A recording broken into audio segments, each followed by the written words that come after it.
Number 51, दो गोलों का आयतन, तो 4/3 पाई R1 का क्यूब प्लस R2 का क्यूब दिया गया है 1144 बटा में 3।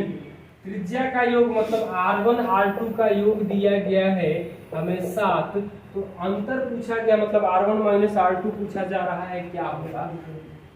तो 4 बटा में 3 गुणे 22 बटा में 7 R1 प्लस R2 लिख सकते हैं, और ये आ जाएगा R1 प्लस R2 का whole square minus 3 R1 R2 common कर लेने के बाद, और ये आ रहा है 1144 बटा में 3।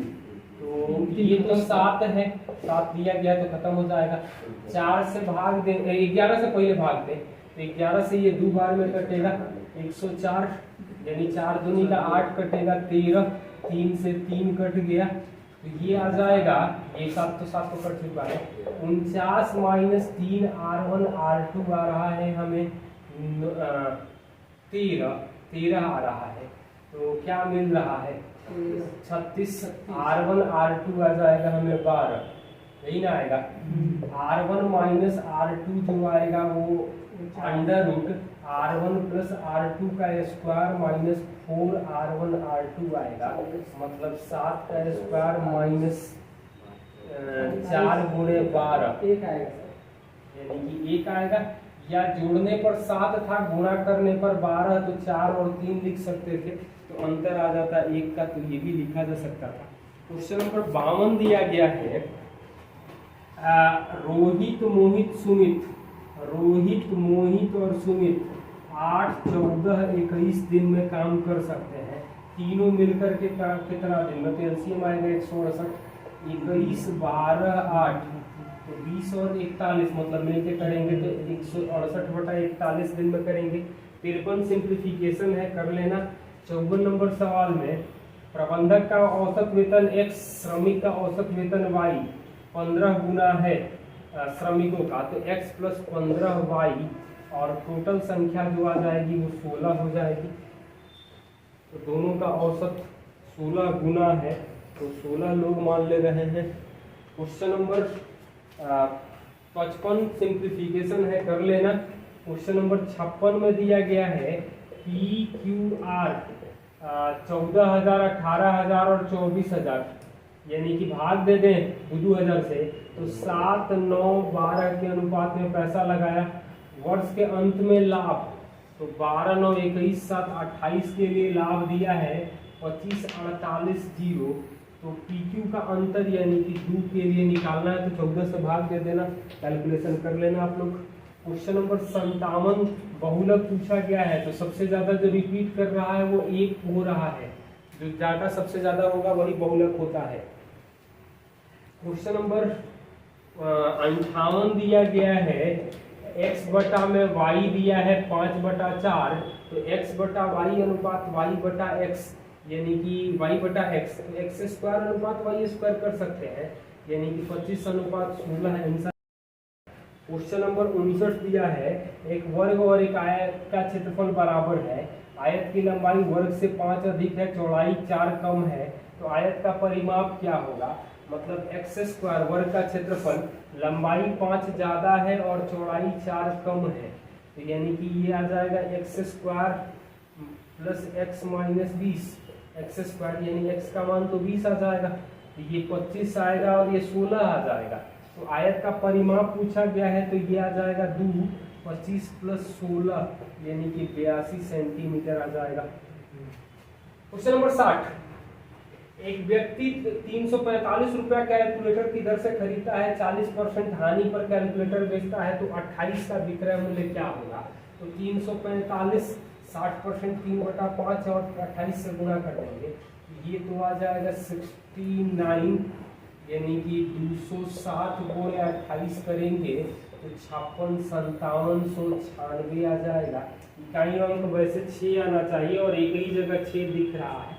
तो क्वेश्चन नंबर 61, एक संख्या को 14 से भाग देते हैं, तो दूसरी संख्या के 10% मतलब x/14 y का 10 के बराबर होगा, तो पहली दूसरी से कितना अधिक है?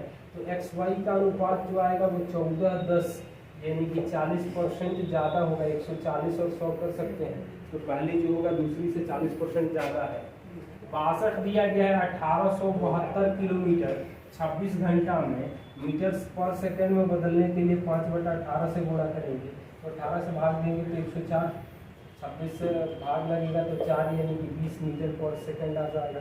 क्वेश्चन नंबर 63 दिया गया है, 63-64 सिंप्लीफिकेशन DI का सवाल है। तो M2 महीने में उत्पादन M1 से कितना ज़्यादा है? M1 25 है, 25 से 32 कितना ज़्यादा है? तो 7/25 गुणे 100% मतलब 28% ज़्यादा है। क्वेश्चन नंबर 64 दिया है, 7 महीने का मासिक औसत उत्पादन क्या होगा? तो सबको जोड़ करके 7 से भाग देना होगा। यहाँ कोई शॉर्टकट नहीं है तो हम छोड़ दे रहे, कर लेना। 65 नंबर दिया है, विक्रय मूल्य 638 है, लाभ 45% है, मतलब 145% 638 है, तो लाभ कितना होगा? मतलब 45% क्या होगा? तो 45% यानी 198 ही दिखाई दे रहा है। कैलकुलेशन वैसे करके देख लेना इसको। 5% हम लोग निकाल सकते हैं, मतलब 29 से भाग देंगे तो 2 9 से गुणा कर दे।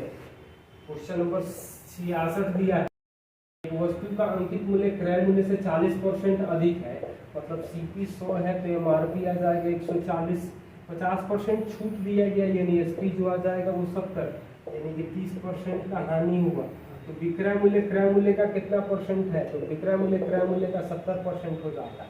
ये भी अक्सर पूछा जाता है कि कितना परसेंट हानि होगा, तो 30% हानि होगा। क्वेश्चन नंबर 67, सोहन 25 मीटर पर सेकंड की गति से बाइक चलाता है, तो सोहन 540 किलोमीटर में कितना समय लेगा? तो 25 गुणे 18/5 यानी कि 90 किलोमीटर पर आवर, यानी कि 540/90 यानी कि 6 घंटा का समय लेगा। 68 नंबर सवाल, 10 साल में साधारण ब्याज की दर से 3 गुनी हो जाती है, तो दर क्या है? 3 गुनी होती है यानी कि 200%, 10 साल में यानी कि 20% आ जाएगा। 69 दिया गया है, K काम को 20 दिन में करता है, M काम को 30 दिन में करता है। M और K आरंभ किए लेकिन 5 दिन के बाद K काम छोड़ देता है, तो M शेष काम कितना दिन में पूरे करेगा? मतलब 60, 3 और 2 5 दिन में काम करेंगे तो 25, बाकी बचेगा 35। M K काम शुरू होने के 5 दिन के बाद छोड़ देता है, बाकी बचेगा 2 यानी कि 17.5 दिन, तो 35/2 ही दिया गया है, तो 35/2 ही दिन लिखेंगे। क्वेश्चन नंबर 70 दिया है, लंबवृत्तीय बेलन की ऊंचाई 20 है, आधार का त्रिज्या 14 है, तो वक्र पृष्ठीय क्षेत्रफल होता है 2 × 22/7 पाई। R दिया है 14 और H दिया गया है 20, गुणा कर लेना, तो 2 88 1760 सेंटीमीटर स्क्वायर। क्वेश्चन नंबर 71 दिया है, 4500 रुपये की राशि 10% वार्षिक दर से 3 साल के बाद कितना होगा? तो 4500 10 3 बार बढ़ता है तो 133.1%, परसेंटेज 20 यानी कि दशमलव के बाद तो 1 5 आएगा ही आएगा, और 1 5 तो खैर चारों जगह है तो आप गुणा करके देख लेना। 72 नंबर, दो संख्याएं 13 20 के अनुपात में है, अंतर दिया मतलब 7 के लिए 189 है, एक के लिए 27 आ जाएगा, तो छोटी संख्या तो 27 गुणा 13 करेंगे तो 351 आएगा। क्वेश्चन नंबर 73 दिया गया है, कुछ डाटा दिया गया है, P2 द्वारा प्रति विषय औसत क्या होगा? तो P2 द्वारा जो औसत है 100 52 55 85 70, और जोड़ करके हम लोग 5 से भाग दे देंगे, और कोई शॉर्टकट नहीं है तो आप लोग कर लेना। 74 नंबर सवाल दिया है, 10 वस्तुओं का औसत वजन 65 है, 72 kg वाले 3 वस्तुओं को हटा लिया जाए तो बाकी का औसत वजन क्या होगा? तो 65 वजन है, 3 का वजन दिया गया है 72, बाकी 7 का वजन नहीं मालूम है, तो 7 के लिए 7 है, 3 के लिए 3 होगा, यानी बाकी का औसत वजन 62 होगा। इससे भी देख सकते हैं या आप और भी तरीका देख सकते थे। क्वेश्चन नंबर 75 दिया है, S सबसे बड़ी संख्या जो 52 और 104 से भाग देने पर 4 और 8 शेष मिले, यानी 48 और 96, तो 48 96 का HCF जो आएगा वो 48 ही होगा, तो आंसर आ जाएगा 48।